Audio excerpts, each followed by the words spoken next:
बुरा न माने तो मेरे यारों पागलों, मैं निवेदन करूं आप सबके चरणों में, भाग्यशाली होते हैं जिनके बेटियां होती हैं। पागलों, करोड़ों की बात बोलूं तो लाखों करोड़ों की बात है। बेटियां भिखारियों के घर पर पैदा नहीं होती, उस अमीर के घर पर पैदा होती हैं जो बेटी को दूसरे के घर दान देने के लिए तैयार रहता है।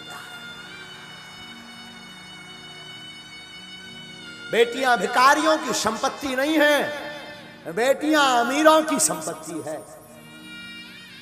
याद रखना, बहुत से धूर्त लोग, बहुत से कम बुद्धि के लोग किसी की बेटी को घर पर लेकर के आते हैं और उसके पिता का, उसकी माँ का इतना अपमान करते हैं। उन्होंने दिया ही क्या, उन्होंने किया ही क्या, क्या सम्मान किया हमारा। मेरे प्यारो, मैं निवेदन करूं उस बाप से पूछना जो अपनी बेटी के विवाह के लिए 2 साल पहले से तैयारी करता है,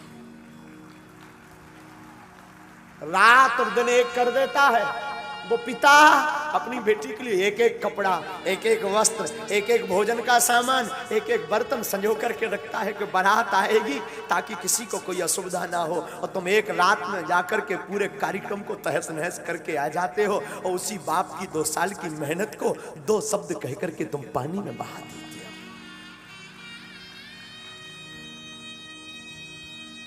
क्या गुजरती होगी उस बाप पर, उस पिता पर। रामायण में आया है, गोस्वामी जी कहते हैं सम समधि देखे हम आज। गोस्वामी जी कहते हैं आज हमने पहली बार सम समधि देखे। सम समधि का मतलब जैसे महाराज दशरथ वैसे राजा जनक। आजकल समधि नहीं होते हैं, बिजनेस होता है।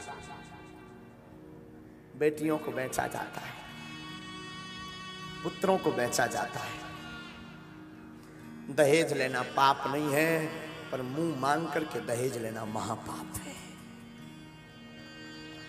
उपहार लेना पाप नहीं है, दहेज लेना महापाप है।